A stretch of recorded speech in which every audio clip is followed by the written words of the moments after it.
아주 달콤한 독에 해당됩니다. 마치 양의 탈을 쓴 늑대 같은 존재라는 표현이 딱 맞는 듯 하네요.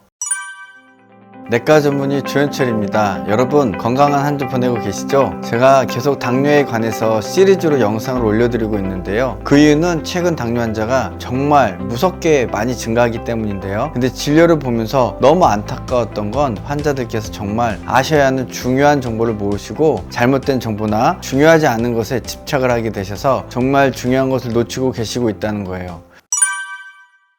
여러분, 제가 당뇨를 연애로 한번 비유해 볼게요. 내가 사랑하는 사람이 있는데 그 사람이 싫어하는 행동을 계속하면 그 관계는 어떻게 될까요? 싫어지겠죠? 그래서 참다 헤어지게 되는 거예요. 결국 관계를 잘 유지하기 위해서는 좋아하는 행동을 하는 것도 중요하지만 저는 먼저 그 사람이 싫어하는 행동을 하지 않는 것이 아주 중요하다고 생각해요. 당뇨도 정말 싫어하는 한 가지가 있는데요. 그게 바로 스테로이드입니다. 여러분 스테로이드 많이 맞으셨나요? 이거 알고 맞으시는 걸까요? 아니면 모르고 맞으시는 걸까요? 심지어는 환자분들 중에 맞고 있는 주사가 스테로이드인지 아닌지조차 모르시는 분들이 정말 태반이에요. 기껏 당뇨를 잘 관리해 놨더니 어느 날 갑자기 공복 혈당이 100 나오시던 환자분들이 200, 300까지 오르시고 당화혈색소는 10% 이상 확 올라가면 전 한숨을 쉬면서 딱 한 가지 여쭤봅니다. 관절주사 맞으셨죠? 제가 이렇게 여쭤보면 두세 번 정도 맞았는데 왜? 라고 별로 심각하지 않게 대답을 하세요. 그럼 전 이렇게 말씀드리죠. 어머님 인슐린 맞으셔야 돼요. 그러면 그제서요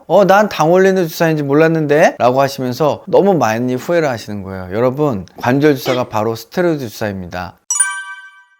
하루에 한 분은 꼭 이렇게 스테로이드 주사를 맞고 당이 높아져서 오시는 분들이 계십니다. 최근에는 좋은 당뇨약도 많아지고 환자분들도 당뇨병에 대해 많이 아셔서 대부분 조절이 잘 되시지만 그 와중에 이런 간단한 내용을 모르기 때문에 계속 주사는 맞고 당은 왜 조절되는지 안 되는지도 모른 채 그렇게 관리가 안 돼서 인슐린까지 맞게 되시는 환자분들이 정말 많습니다.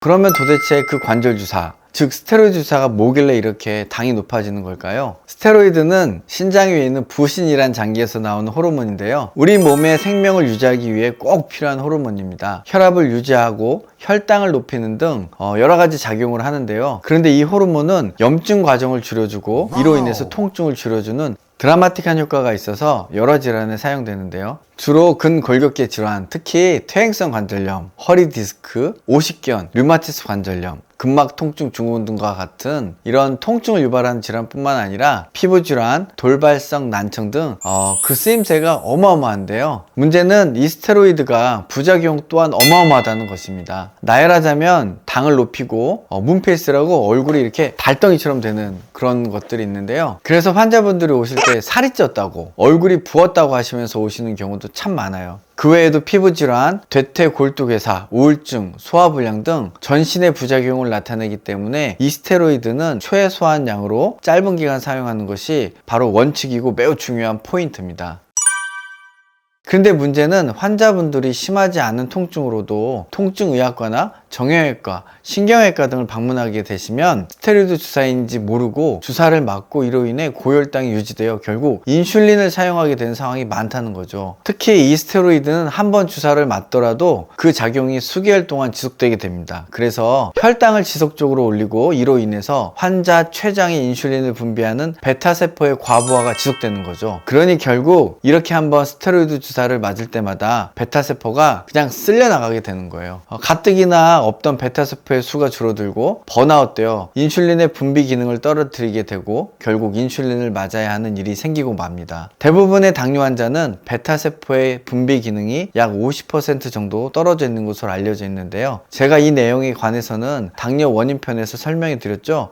간단한 내용이니까 한번 보시면 이해하시는 데 도움이 될 거예요. 꼭 한번 보시고요. 이 당뇨병 환자분들이 고혈당 등에 의해 베타세포가 파괴되고 그 베타세포의 수화 기능이 25% 정도까지 줄어들게 되면 인슐린을 맞아야 하는 상황까지 진행하게 되는데요. 스테로이드 사용이 바로 이 과정을 가속화시킨다는 겁니다. 문제는 환자분들은 열심히 하는데 왜 당이 오르는지도 모르고 또 진료하는 의사도 환자가 말을 해주지 않으니까 왜 당이 높아지는지 알 수도 없고 결국 조절이 안 되는 거예요. 그리고 약만 늘리게 되고 환자는 통증이 있으니 또 스테로이드 주사를 맞게 되고 이런 악순환이 반복되는 거죠. 과거 순간의 선택이 10년을 좌우합니다 라는 광고 멘트가 있었죠. 저는 이렇게 말하고 싶습니다. 거짓말 조금 많이 보태서 순간의 스테로이드가 인슐린 맞는 시기를 10년 앞당깁니다 라고요. 여러분, 당뇨는 마라톤 같은 질환이라고 생각됩니다. 결승점에 다다르기까지 계속 달려야 하는, 어찌 보면 관리를 평생 해야 되기 때문에 매우 힘든 질환이죠. 그런데 이런 스테로이드는 마라톤을 끝까지 달릴 수 없게 하는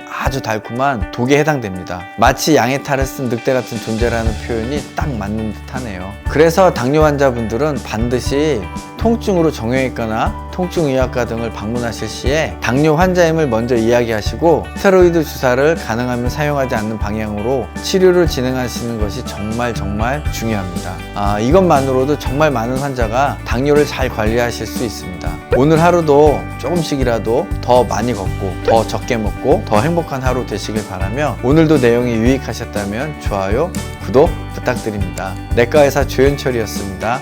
감사합니다.